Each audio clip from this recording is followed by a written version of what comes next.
Buenos días a todos. Quiero daros la bienvenida a la Iglesia Adventista del Séptimo Día de State Line, aquí en medio del Valle de Walla Walla. Os agradezco mucho por uniros a nosotros en este fin de semana que hemos titulado Preparándonos para la cosecha. Dejadme haceros una pregunta.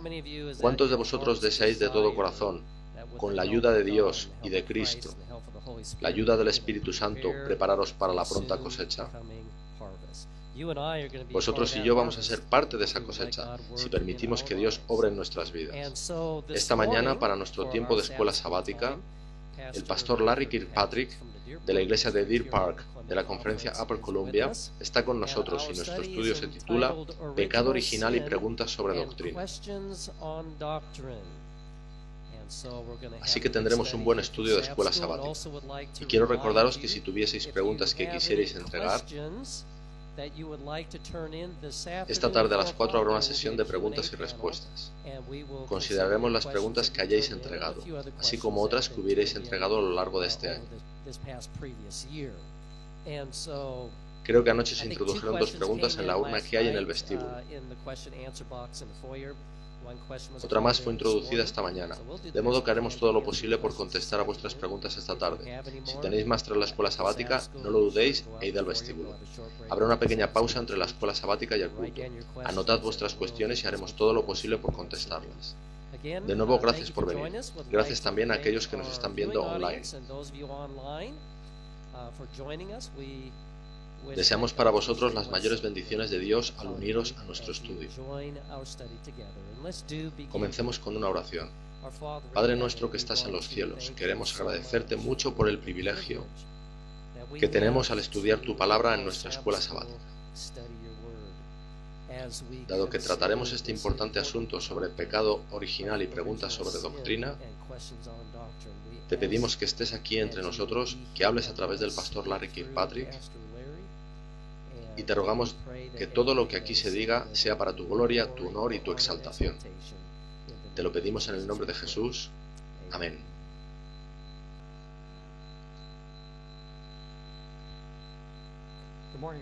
Buenos días, hermanos. Hoy tenemos muchísima información y poco tiempo.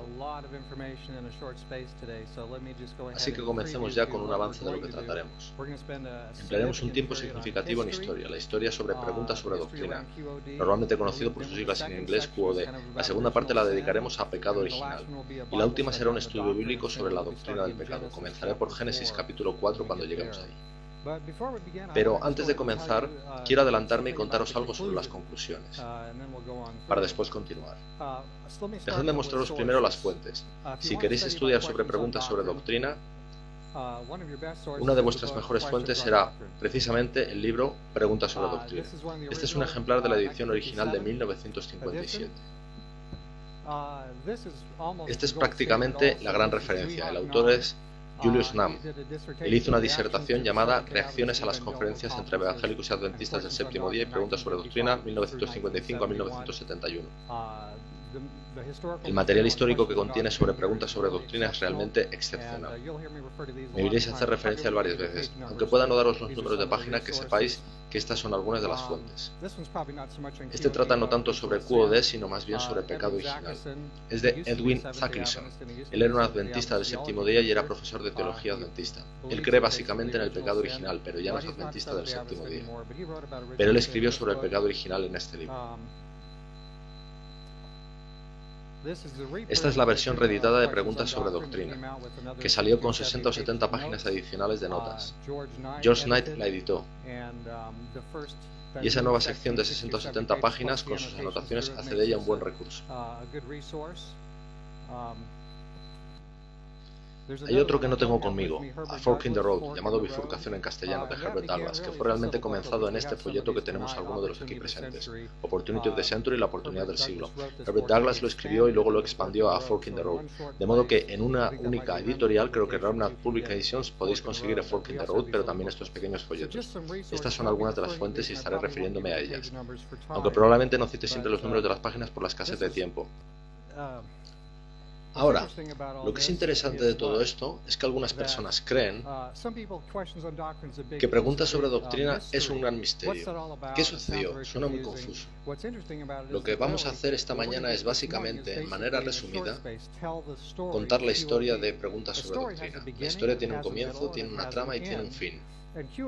La de QOD no es una historia de la que no sepamos aún su final. Conocemos su final y voy a contaros la historia completa a grandes rasgos.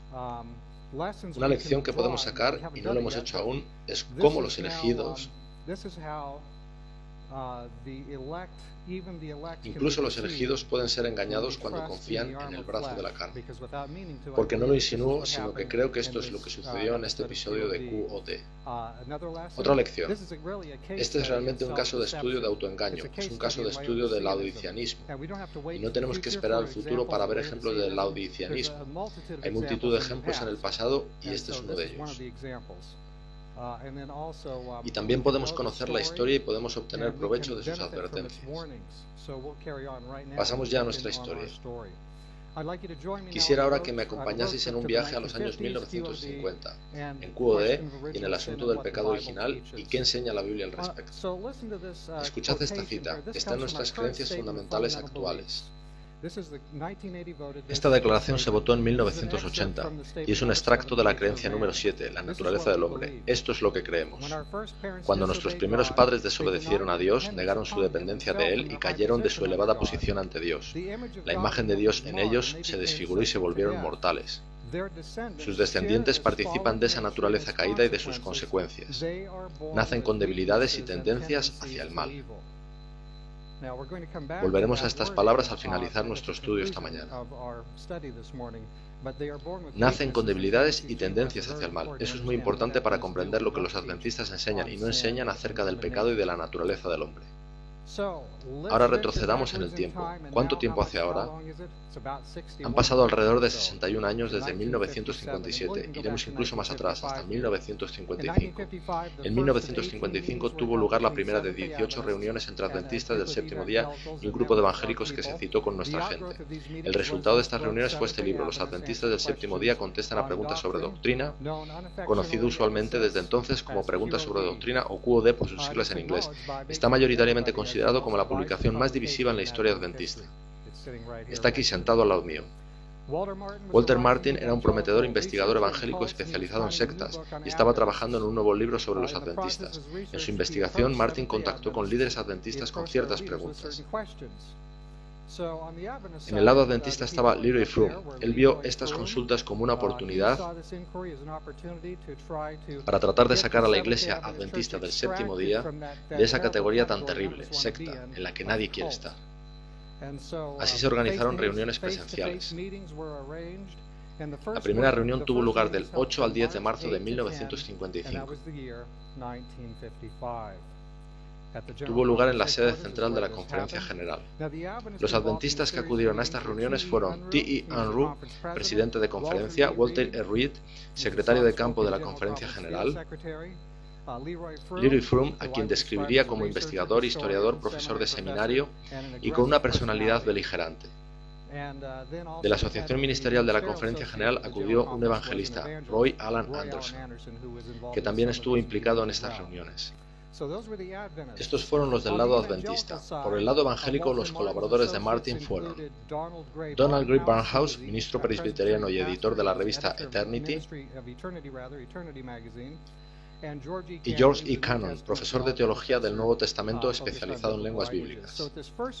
Así que en esta primera reunión, el profesor Cannon y Walter Martin se juntaron con Froom y nuestro grupo adventista. La reunión comenzó con Martin haciendo una serie de incisivas e incluso sesgadas preguntas. Lo que más preocupaba a Martin y Cannon, comenta Nam en el libro que os presenté hace un minuto, eran las enseñanzas adventistas en relación a la deidad y naturaleza de Cristo. Muchas de las preguntas más incisivas de Martin eran sobre qué clase de humanidad tomó Jesús.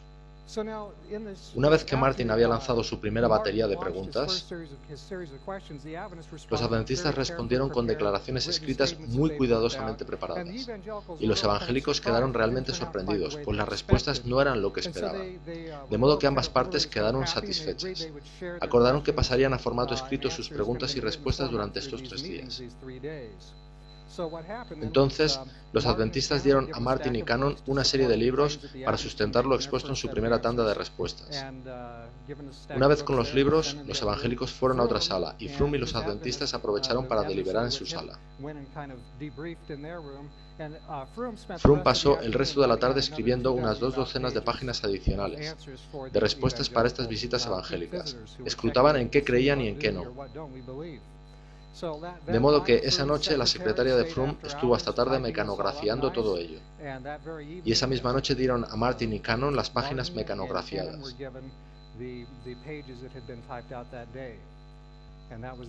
Y ese fue el fin del primer día de reuniones. Eso fue el 8 de marzo. Permitidme aquí daros una extensa cita del libro de NAM sobre lo que sucedió el 9 de marzo. Cuando las dos partes regresaron al edificio de la conferencia general el día siguiente, 9 de marzo, Martin hizo un anuncio dramático que impactó a los asistentes adventistas y cambió para siempre la naturaleza de la relación entre adventistas y evangélicos. Él y Cannon habían revisado los documentos que les fueron dados y que reflejaban las discusiones mantenidas el día anterior hasta las 2 de la madrugada. Como resultado, ellos habían concluido que habían estado equivocados en sus pasadas valoraciones sobre el adventismo del séptimo día. Aquí está lo que dijo Martin. Bien, no esperábamos que las cosas resultasen de este modo. Ahora estamos dispuestos a decir, qué generoso por su parte, perdonen la interrupción. Ahora estamos preparados para decir, vosotros amigos no sois herejes como pensábamos, sino hermanos redimidos en Cristo. Con esta recién encontrada convicción, Martin se manifestó en marcado contraste no solo con sus anteriores escritos, sino también con la totalidad del mundo evangélico. Él dejó claro que ahora creía que los adventistas que pensaran como sus contrapartes en la reunión eran verdaderamente cristianos nacidos de nuevo y sus hermanos en Cristo, y entonces en un dramático gesto extendió su mano en señal de camaradería. Walter Martin quería estrechar nuestras manos, el cambio se respiraba en el ambiente. En las semanas y meses siguientes hubo un aluvión de cartas de Froom al presidente de la conferencia general, Reuben Figure. Froom escribía y presionaba al presidente con todos estos asuntos. Froom insistía en que los adventistas debían situar, cito, el evangelio como algo compartido con el mundo evangélico, especialmente al presentar el mensaje adventista. T.E. Unruh, lo mencioné hace un minuto, describió lo sucedido como sigue. Los evangélicos ayudaron a los líderes adventistas a expresar sus creencias en términos más fácilmente comprensibles para teólogos de otras confesiones. En sus cartas, Froom insinuaba, cito de nuevo, que muchos líderes adventistas sostenían la idea de una naturaleza pecaminosa de Cristo sin comprender todas sus implicaciones, y que esto se debía al hecho de querer enfatizar el pensamiento teológico y a falta de experiencia en la comunicación con otros cristianos. De este modo, veis que Froom comenzó a compartir con los evangélicos ciertos conceptos del evangelio. Y así Froom aceptó que Jesús no pudo tener una humanidad como la posterior a la caída, que la expiación tuvo que completarse en la cruz y que la naturaleza humana caída equivale en sí misma a culpabilidad. De manera que Froom trató de persuadir a ministros adventistas para enseñar estas doctrinas. Recordad que hubo un ataque doctrinal a gran escala, con presión, en diversas publicaciones adventistas y en los seminarios, y continuó en lo sucesivo. Pero aquí llegamos al gran problema, pues podéis ver que, teológicamente, el asunto se les había ido de las manos a estos adventistas. Froom fue un notable historiador, y creo que no hay nadie que cuestione eso, pero en términos de teología sistemática, estos líderes adventistas fueron realmente superados. Aunque la comprensión de pecado en Martin y sus socios evangélicos era incorrecta, estos tenían una mejor comprensión de los conceptos teológicos, de cómo encajan las cosas, y ellos podían ver cómo la adopción de ciertas ideas crearía la necesidad inicialmente de ajustar otras enseñanzas adventistas que ellos creían equivocadas. Así que estaban contentos de ver a nuestra gente haciendo una especie de ajuste fino, que en realidad fue mucho más que eso, fue toda una reestructuración.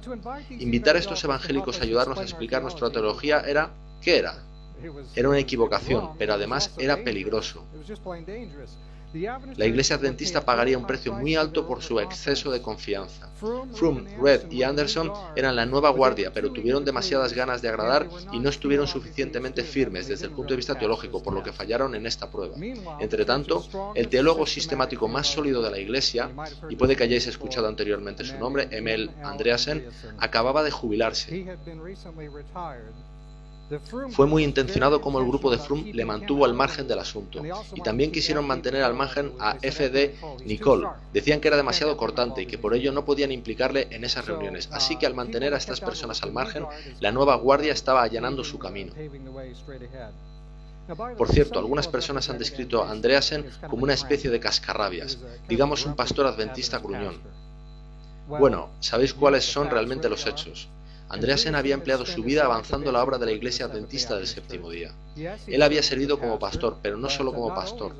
Él había sido presidente de universidad, había sido presidente de conferencia. Él se había convertido en el autor adventista más ampliamente reconocido de su era. En la última década de su vida profesional, él estuvo sirviendo como secretario de campo de la Conferencia General. Andreasen fue el escritor adventista más brillante en temas como el sábado y la expiación. Review and Herald había publicado su libro sobre Hebreos en 1948. Fue una novedad en ese momento. El libro de Hebreos de Andreasen es de los años 1950, pero fue en 1948 la primera vez que vio la luz. Cuando era más joven, incluso habló con Ellen White. Veis que Andreasen fue una especie de puente entre distintas eras de la obra adventista. Pero en los años 1950 comenzamos un nuevo y turbulento periodo, y nuestro más sólido pensador teológico fue dejado al margen. Bien, las reuniones con los evangélicos fueron la gestación del libro QOD. QOD no es malo en su totalidad, no es negativo en su totalidad, su redacción es fluida, ensambla una enormidad de fuentes históricas, su enfoque es positivo y algunas partes de él se utilizan en la docencia adventista. Y sin embargo continúa siendo el más virulento intento de modificar la doctrina adventista que haya existido nunca. Ni siquiera la obra de Desmond Ford creo que iguale lo que ha sido intentado o deseado con preguntas sobre doctrina. Cambios drásticos se incitaron con QOD. Hay tres áreas que destacan. Estas tres áreas son la expiación, la naturaleza de Cristo y la doctrina del pecado. En lo que a la expiación se refiere, preguntas sobre doctrina presentaba lo que probablemente llamaríamos una visión sesgada de la expiación. En este pequeño folleto que tengo de Herbert Douglas, él escribió lo siguiente: el énfasis general en las respuestas de QOD gravitan innecesariamente en torno a la cruz, lo que minimiza el igualmente esencial papel de Cristo en el santuario celestial. Incluso aunque ello haya podido no ser intencionado, decía él, Andreasen estaba preocupado por el evangelio limitado al calvinismo, que centraba la expiación de Cristo fundamentalmente en la cruz. Él temía que el enfoque adventista dual de la expiación de Cristo en la cruz y en el santuario celestial estaba siendo silenciado. ¿Eran fundados los temores de Andreasen? Es algo que os podéis preguntar. Quizá estaba simplemente llamando la atención o quizá era simplemente inmovilista. Bien, Donald Grey Barnhouse, lo mencioné hace un rato, participó en las reuniones que tuvieron lugar en 1956. Respondió a una carta de R.A. Grieve, quien había sido relegado del ministerio en Australia. Yo supongo que eso quiere decir que lo despidieron o al menos que él dimitió. Pero esto es lo que Barnhouse escribió a Grieve. Toda la doctrina del santuario y el juicio investigador han experimentado en la teología adventista una reestructuración y reinterpretación en los últimos años. Y en el nuevo libro, refiriéndose a QOD. Estas reinterpretaciones son abiertamente evidentes, decía él refiriéndose a QOD. En su libro de 1965, El reino de las sectas, Walter Martin escribió esto: el adventismo de 1965 es diferente y no en pocos aspectos al adventismo de 1845, y debido a ese cambio es natural la necesidad de reevaluación. Y más adelante en el mismo libro, en la página 365, Walter Martin escribió: en los últimos años, sin embargo, ha habido un definido movimiento hacia una más explícita declaración de la creencia y principios de la fe cristiana y los activos de la teología cristiana. En resumen, clarificación y redefinición han sido las características de los movimientos teológicos adventistas del séptimo día recientes. Walter Martin escribe ahí clarificación y redefinición entre comillas. Y la razón por la que lo escribió así lo vemos en lo que escribió en otro lugar: que la comprensión adventista original de la expiación, cito, ha sido repudiada por la denominación adventista del séptimo día. Él dijo: los actuales escritos adventistas enseñan que la expiación fue completada en la cruz. Eso es lo que decía Walter Martin en 1965 tras todos los acontecimientos anteriores. Lo interesante es que si leéis a los autores de QOD, ellos tienen una versión de los hechos completamente diferente. Nosotros no estábamos escribiendo nuevas doctrinas o cambiando nuestras enseñanzas. Simplemente estábamos reafirmándolas para que la gente las entienda bien. Así que hay dos historias sobre QOD. Nada nuevo, todo igual que siempre, y la otra versión de los evangélicos, que los adventistas habían cambiado parte de su esencia y estaban viniendo al redil. Dos historias diferentes. El resultado fue que la mayoría de los adventistas no se percataron de los cambios, en tanto que los evangélicos sí lo hicieron y se congratulaban. Bien, pasemos a otro asunto. En QOD la posición lógica de que Jesús tomó la naturaleza de Adán tras la caída fue cambiada a haber tomado la naturaleza de Adán antes de la caída. De modo que mencioné tres cambios principales en QOD: la expiación, la naturaleza de Cristo y la doctrina del pecado. Vayamos ahora con la naturaleza de Cristo. Citaremos aquí de nuevo a Herbert Douglas.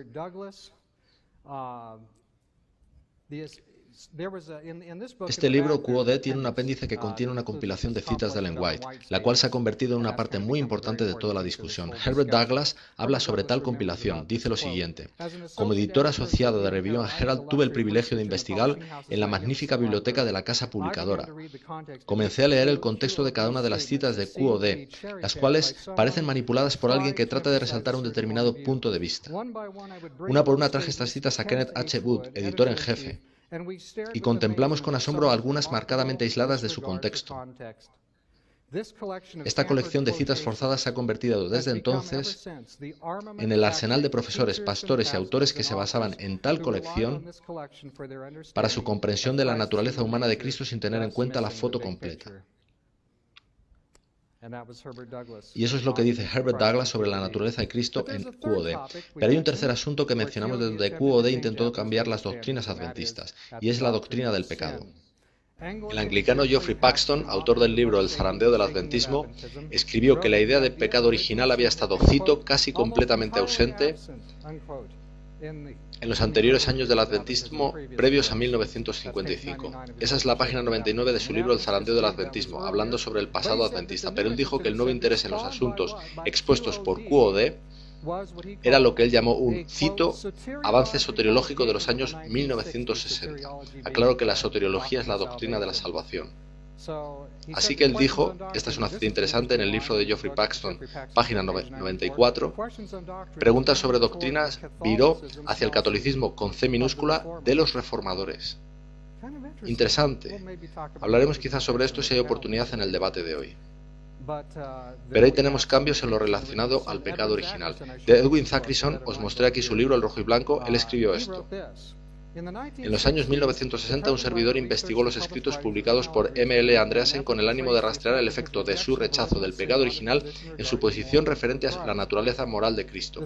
El estudio indicaba que había una correlación directa entre sus propias conclusiones y que su objeción a la declaración adventista de 1957 en QOD sobre la naturaleza de Cristo viene de una reticencia a considerar el pecado más allá de su verdadera naturaleza. Eso es lo que dijo Zachrison, que ahora creo que ya no es adventista del séptimo día. La comprensión sobre el pecado de Zachrison era errada, pero él vio clara la diferencia entre esos dos enfoques, el evangélico y el que había sido el adventista. En la edición de este libro rojo y blanco que os mostré, el libro de Zachrison, él escribió esto acerca del pecado original. No siendo supuestamente parte de la singularidad adventista esta idea del pecado original, toca virtualmente todas las áreas de su pensamiento teológico. Muy interesante. Echar un vistazo a QOD era la confirmación de estos flirteos con el pecado original. Los autores de QOD deseaban introducir el pecado original. Vemos algunas evidencias diseminadas por el texto, además de la cita que os acabo de dar. En la página 383 de QOD, hablando de Jesús, los autores de QOD escriben esto: aunque nacido en la carne, él era sin embargo Dios, y estaba exento de las pasiones y contaminaciones heredadas que corrompen a los descendientes naturales de Adán. Él era sin pecado no solo en su conducta exterior, sino también en su naturaleza misma. Esa es una cita de QOD.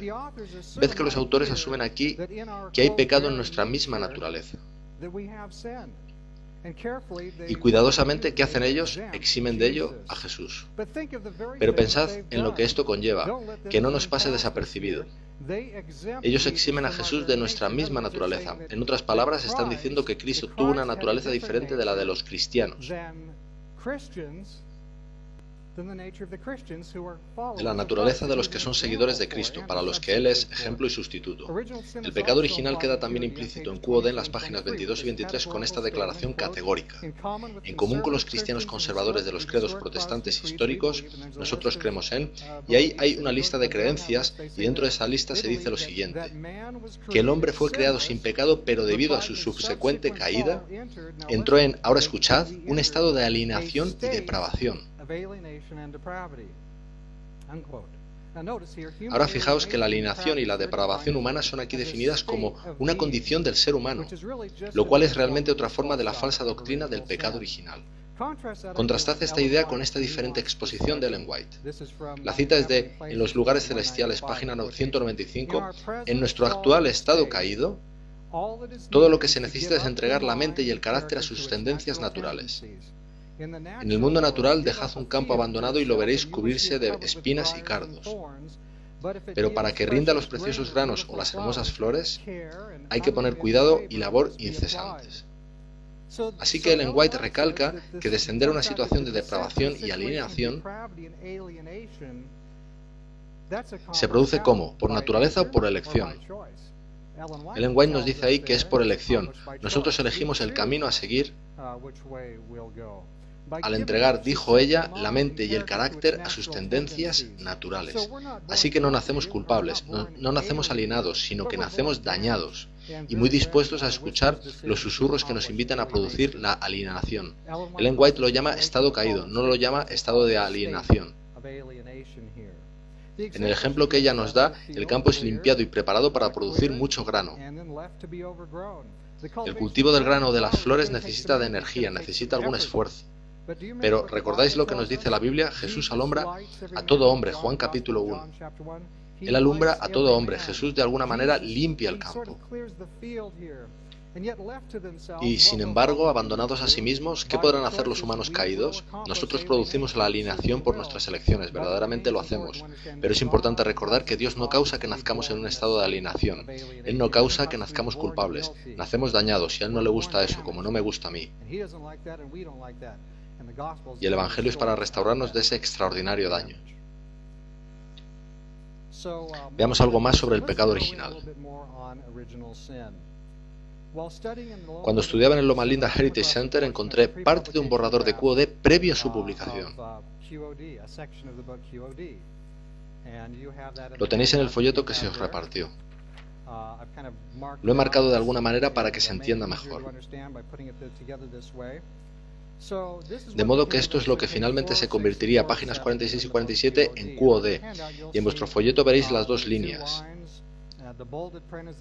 Lo que está en negrita es lo que fue cambiado en las diferentes secciones. La línea A corresponde al borrador previo a la publicación. La línea B corresponde a la versión publicada, lo que finalmente se convirtió en QOD. Así que veamos esto rápidamente. La expresión pecado original aparece varias veces, lo podéis ver en vuestro folleto. Podéis recordar este pasaje de la Biblia, Romanos 5:12. Esto es lo que dice. Por tanto, como el pecado entró en el mundo por un hombre y por el pecado la muerte, así la muerte pasó a todos los hombres por cuanto todos pecaron. Romanos 5:12. Fijaos que el pecado entró en el mundo por un hombre, Adán. La muerte vino con el pecado y todos los hombres comenzaron a morir. Ahora, ¿por qué comenzó a morir toda la gente? Bien, es porque todos pecaron en Adán. ¿Alguien está en desacuerdo?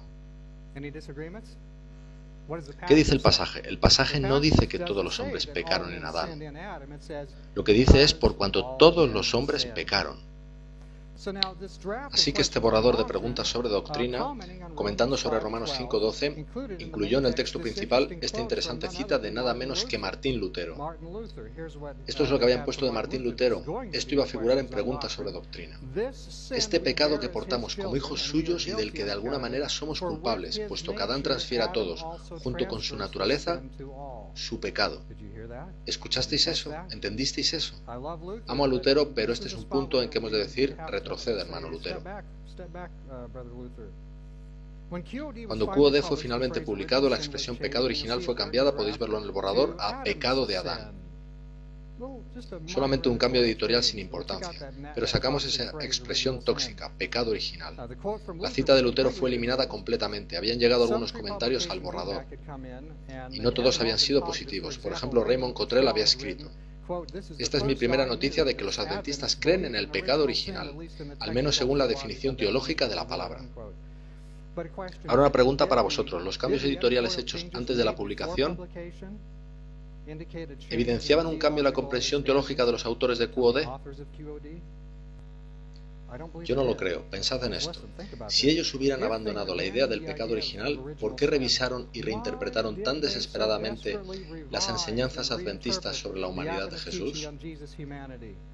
Sin pecado original no hay necesidad teológica de proteger la humanidad de Jesús de culpa, pero una vez se añade el dogma del pecado original, se debe hacer todo esfuerzo para proteger a Jesús de la culpa natural en el nacimiento.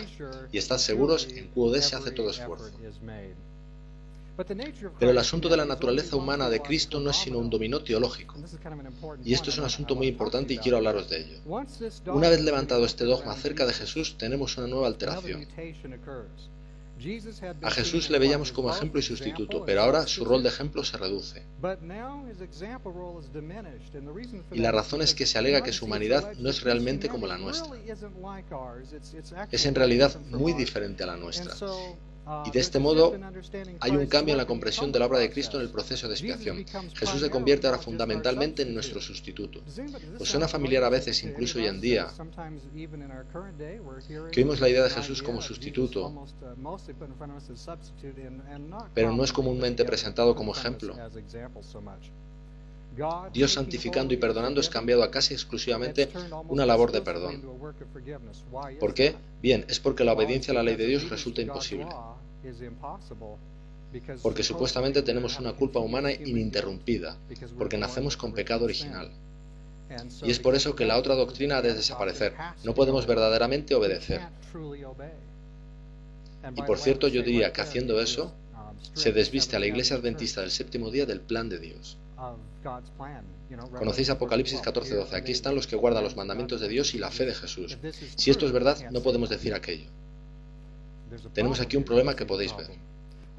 Todas estas piezas están interrelacionadas. En las notas introducidas en la reedición del QOD del Heritage Library, George Knight admitió que QOD presentó erróneamente las enseñanzas adventistas sobre la naturaleza de Cristo, pero él continuó pretendiendo que en el asunto de la expiación M.L. Andresen y los autores de QOD defendían prácticamente lo mismo. Pero ¿sabéis que cuando se mira estos textos sobre la expiación y la naturaleza de Cristo, notasteis que encajan si se los mira en conjunto, que están muy estrechamente entrelazados? Todos los textos principales del Nuevo Testamento que tocan la humanidad de Jesús están conectados de manera precisa con la expiación. Estas doctrinas, humanidad de Jesús, expiación y pecado original, están engranadas. Los autores de QOD tenían realmente que modificar satisfactoriamente las tres. Si no quedaban las tres bien ancladas en la nueva dirección, el lote completo sería inestable, posiblemente no pegaría. Así que, ¿hay una modificación completa de la doctrina adventista en el libro Preguntas sobre Doctrina? La respuesta es que no, no es completa. Ellos no cambiaron todo, algunos cambios no fueron totalmente culminados. Pero ¿cómo podría realmente haber sido de otro modo? Pensad en ello. Los líderes adventistas más veteranos tenían que dar su visto bueno para que el libro avanzase y fuese publicado. Su aprobación era necesaria, de modo que no hubieran podido darla si el cambio era demasiado radical. Ahora bien, no queda claro hasta qué punto otros líderes adventistas del momento entendieron las implicaciones de la publicación, los cambios que había en esta publicación. Pero conocemos algunas de las consecuencias que llegaron después. ¿Sabéis qué? Incluso aunque la mayoría de los implicados en esto hubieran sido movidos por una especie de inocencia, nada de esto hace a QOD menos perverso. Sí, usaré la palabra perverso. Muchos sostenían que la Biblia enseña el pecado original, pero la historia muestra que esto es realmente un desarrollo postbíblico, que viene de entre los siglos II al IV después de Cristo. Y el núcleo de esta falsa doctrina es que los humanos caídos nacemos culpables. Nacemos de tal manera que en esencia somos pecado y que pecamos irremediablemente. Por así decirlo, nacemos básicamente condenados o culpables. Y así, si eso es verdad, de nuevo tenemos el problema. Se afirma que estábamos en Adán cuando él pecó. Antes de tomar una sola decisión moral, somos considerados culpables por el pecado de otra persona. No sé si a vosotros os gusta esa idea, pero a mí no. No he tomado una decisión moral, pero soy considerado culpable. Espera un momento. Así que tenemos ahí un problema. Ahora escuchad, una vez introducida la doctrina del pecado original, se hace necesario proteger la humanidad de Jesús de tener la misma naturaleza que otros hombres. Por eso los católicos lo han creído así. Y eso es por lo que cuando nace un bebé, ¿qué hacen con él? Derecho al agua para un rápido bautismo, para solucionar el problema del pecado original. Y ves que cuando Walter Martin se aproximó a la Iglesia Adventista, él tenía una comprensión de las cosas muy parecida a esta.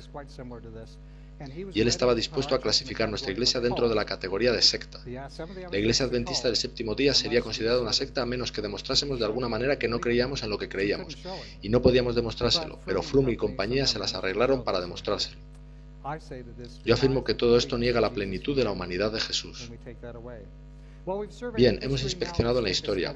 Hagamos ahora un rápido estudio de las Escrituras. Vimos que el pecado original es una doctrina errónea. ¿Qué enseña la Biblia sobre pecado? Abrid vuestras Biblias en Génesis 4:7. Caín y Abel ofrecen sus ofrendas. Dios acepta la de Abel, pero rechaza la de Caín. Caín se enfada mucho. Dios ruega a Caín que haga lo correcto. Dios aconseja a Caín. Mirad en Génesis 4, versículos 6 y 7. Dios aconseja a Caín y he aquí lo que dice. El pecado está a la puerta y a ti será su deseo, pero tú te enseñorearás de él. Estoy usando la versión NASB, Nueva Biblia Estándar Americana. Probablemente tendréis un texto similar en la King James u otras traducciones. Fijaos lo que tenemos aquí. Caín en una encrucijada. Estás a punto de pecar, dice Dios. El pecado es visto aquí por Dios como un depredador, es peligroso, está a punto de abalanzarse. Ahora, ¿cuál es la expectativa divina? ¿Qué espera Dios incluso para un hombre caído como Caín? Tú te enseñorearás de él, tú debes vencerlo.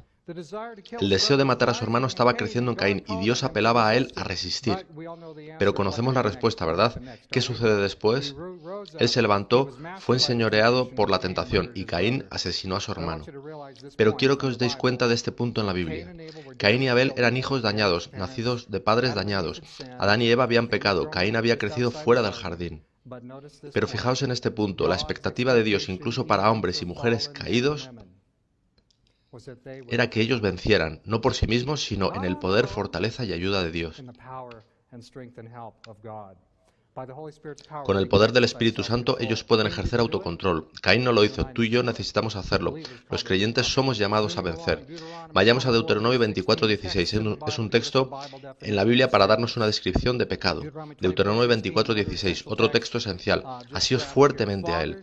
Los padres no morirán por los hijos, ni los hijos por los padres. Cada uno morirá por su pecado. Podéis ver que culpa y castigo vienen por el pecado personal. Solo por el pecado del que la propia persona es responsable. Los vínculos familiares entre hijo y padre no son aplicables a la paga de la muerte. El pecado es siempre personal, subrayémoslo, el pecado es siempre personal. Esto es Deuteronomio 24:16, pero no me detengo ahí, vayamos a Ezequiel 18. Encontramos ahí otro desarrollo de la misma idea. Todo esto se deriva realmente de Génesis 4:7, es el mismo concepto de Génesis, tal y como es visto por otros escritores de la Biblia, en Deuteronomio y ahora en Ezequiel. Consideremos los versículos del 20 al 22 de Ezequiel 18. Escuchad detenidamente y veamos qué enseña aquí la Biblia sobre pecado, culpa y condenación. Ezequiel 18, empezando en el versículo 20. El alma que pecare, esa morirá. El hijo no llevará el pecado del padre, ni el padre llevará el pecado del hijo. La justicia del justo será sobre él, y la impiedad del impío será sobre él. Mas el impío, si se apartare de todos sus pecados que hizo, y guardare todos mis estatutos e hiciere según el derecho y la justicia, de cierto vivirá, no morirá. Prestad atención ahora. Todas las transgresiones que cometió no le serán recordadas. En su justicia que hizo, vivirá. Y podríamos realmente recorrer todo el capítulo 18. Está repleto de ideas análogas. Si eres impío pero te arrepientes y verdaderamente permites que tu corazón sea cambiado, vives. La culpa se ha esfumado. Si eres justo pero te vuelves de lo que es justo a lo malo, eres culpable y serás juzgado. ¿Veis? En Ezequiel 18 el profeta está desarrollando conceptos previos, porque él es inspirado por el mismo espíritu que inspiró Génesis 4. Así que, en definitiva, en Ezequiel hay una completa separación entre pecado y naturaleza con que nacemos. Alabado sea el Señor. La culpabilidad es atribuida en función de la elección personal. Prosigamos. Id ahora, por favor, al Salmo 51. En el siglo IV después de Cristo, un versículo del Salmo 51 sería utilizado como el principal texto del Antiguo Testamento para sustentar el concepto de pecado original. El concepto bíblico de pecado enraizado en Génesis 4 sería ahora ampliamente olvidado y se presentaría como cierta una interpretación de Salmos 51.5. Escuchemos Salmos 51.5. La Biblia dice ahí: He aquí, en maldad he sido formado y en pecado me concibió mi madre. Se interpreta aquí que David nació en pecado. Se afirma que él y nosotros nacemos culpables. Ya incluso en el momento de nuestra concepción estamos en pecado. Ahora, sabéis que muchas veces se habla de los conservadores. Algunos dicen, los adventistas conservadores utilizan textos probatorios aislados de su contexto para probar sus tesis.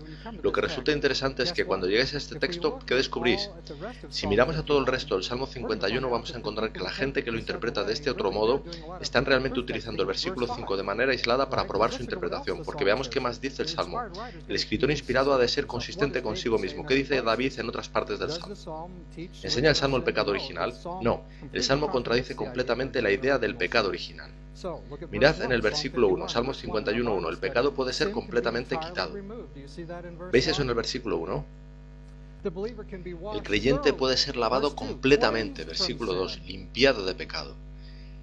El pecador puede ser purificado, limpiado y lavado y dejado, en el versículo 7, como dice, más blanco que la nieve. Dice David en el versículo 9 que Dios puede borrar todas mis iniquidades. ¿Cuántas veces más necesita decirse? Sin embargo, se dice más veces. Él puede tener un corazón limpio, creado por Dios. Eso es lo que quiere David y Dios puede dárselo. Ved que algunos dicen, básicamente debido a la mancha original, a la culpa original, que Dios realmente no puede dar eso. Hemos de esperar para ello. Yo creo que nosotros podemos tenerlo ahora mismo a través del poder de Jesús, ahora mismo.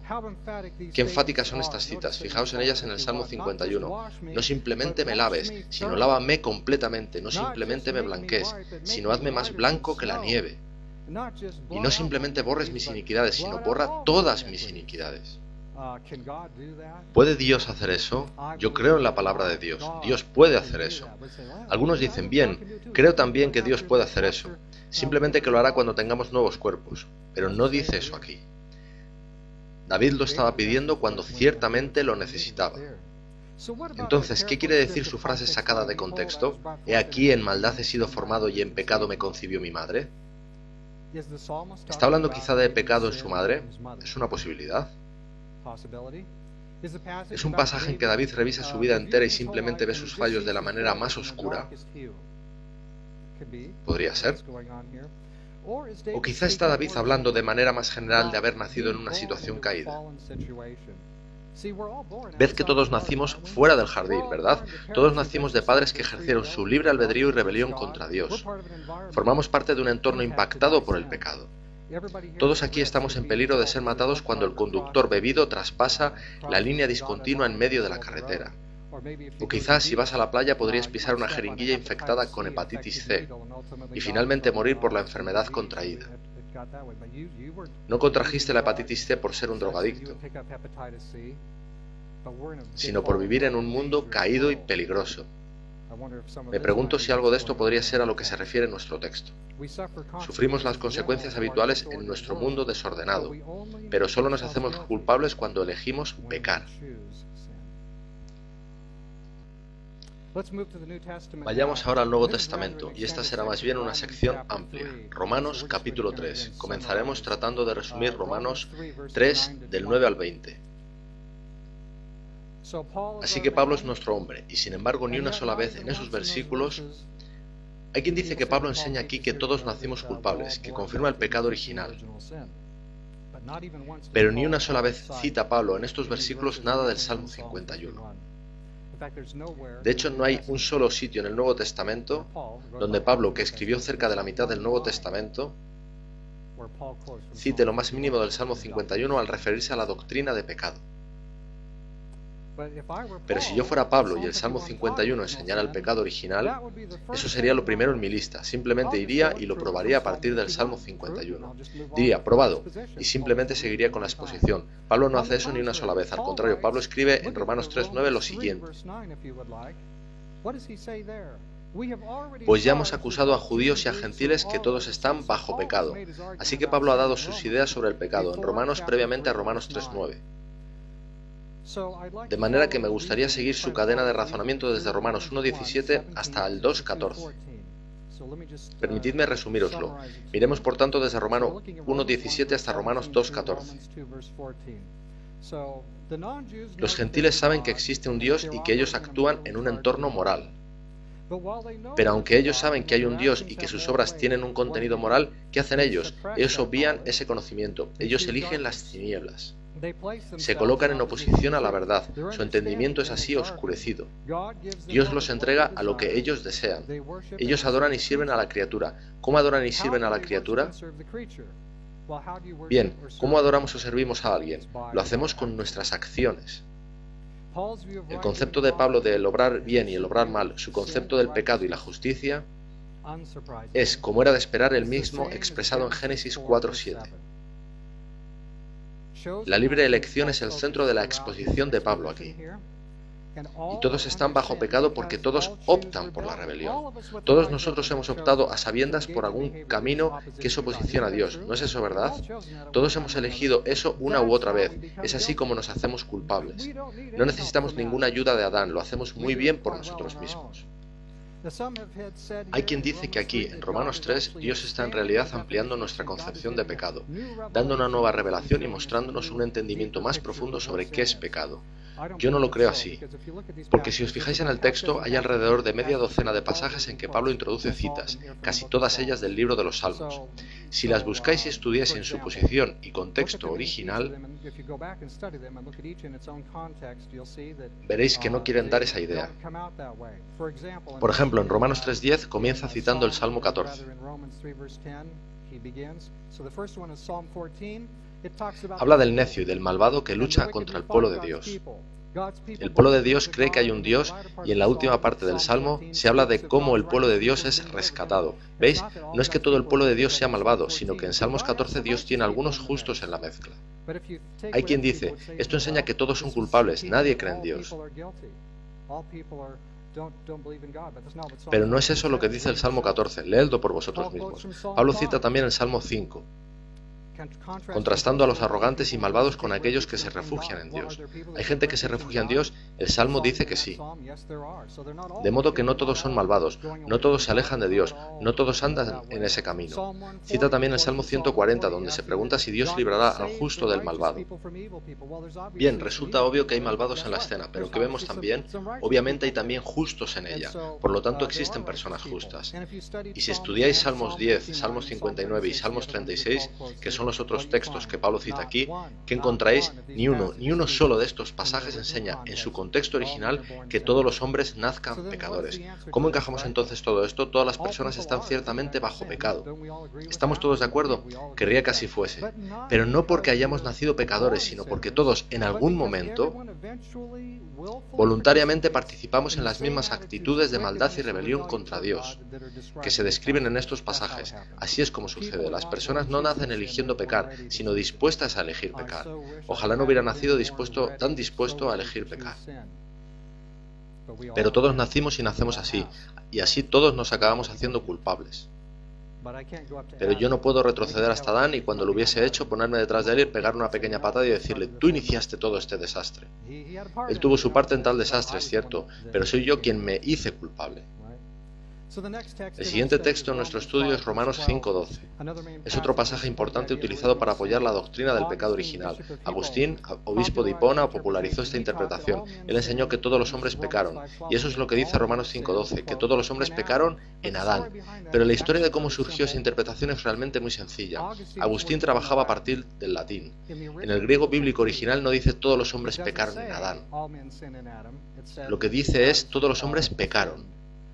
Agustín cita de la Vulgata y la Vulgata dice todos los hombres pecaron en Adán.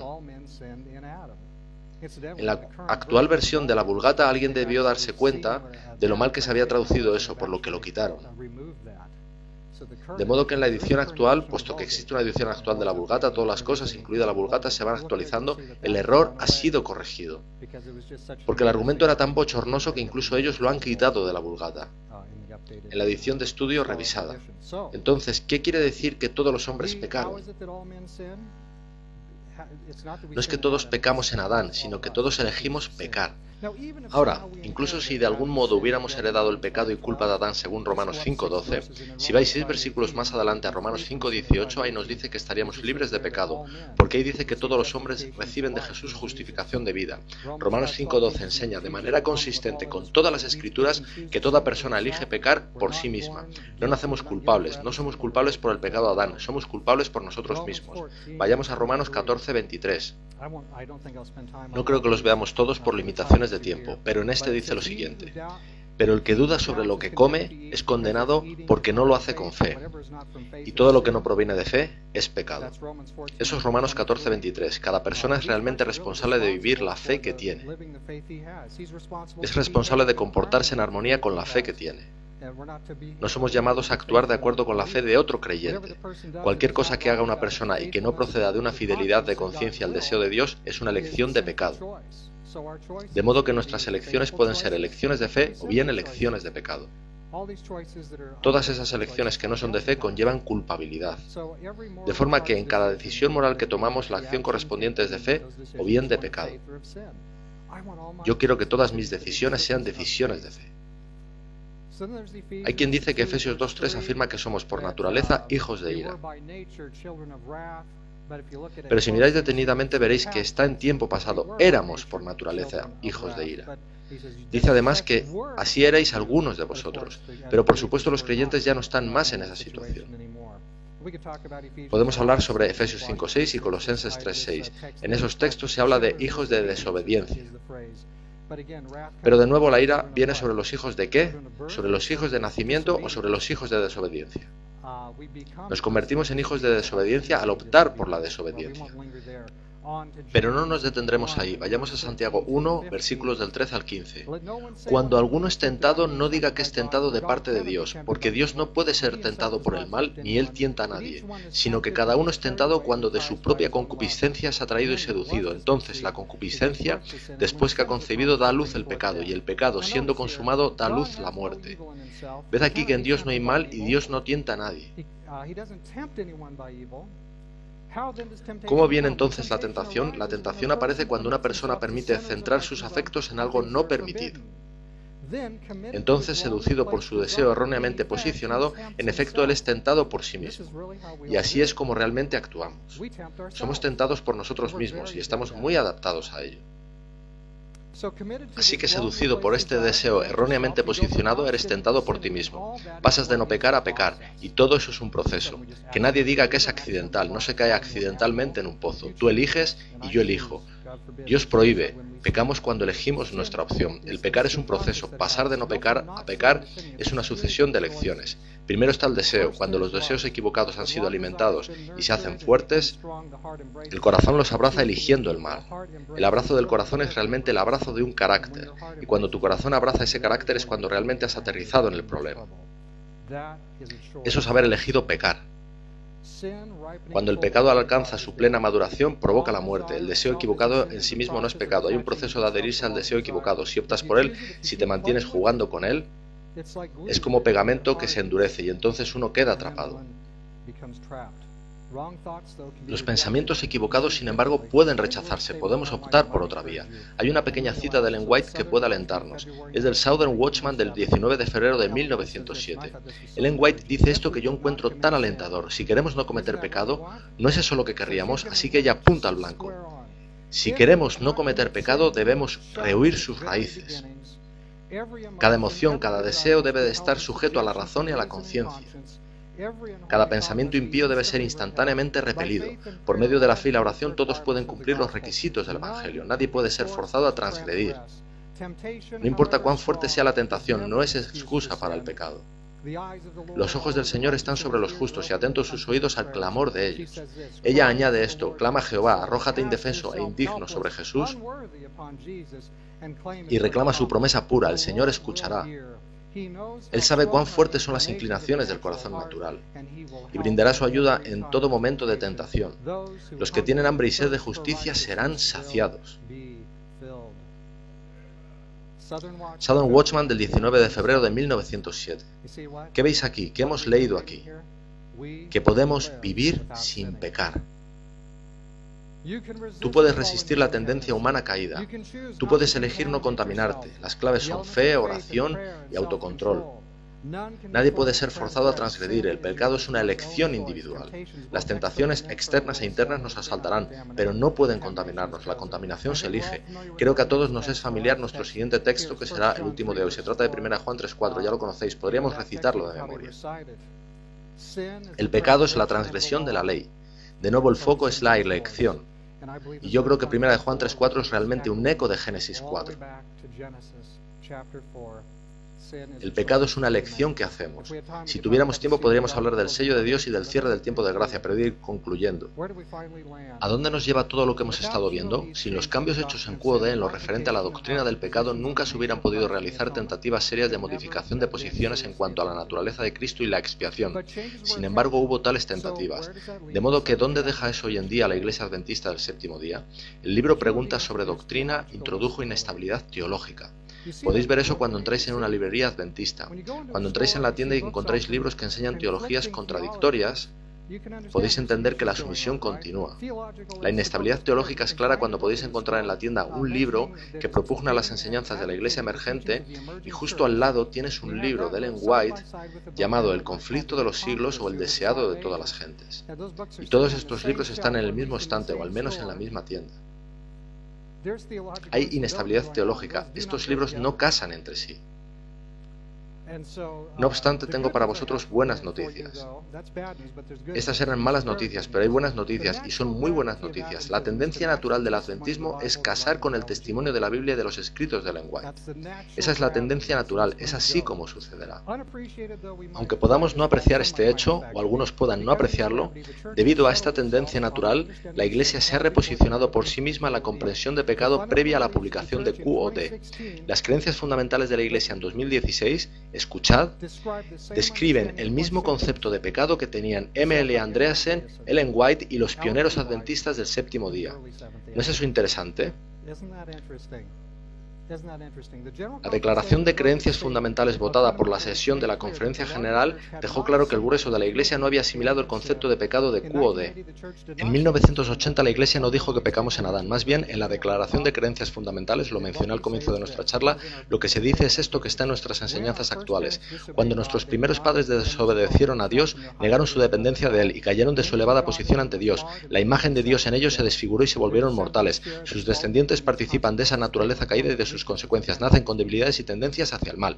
Esta es la enseñanza actual de 2016.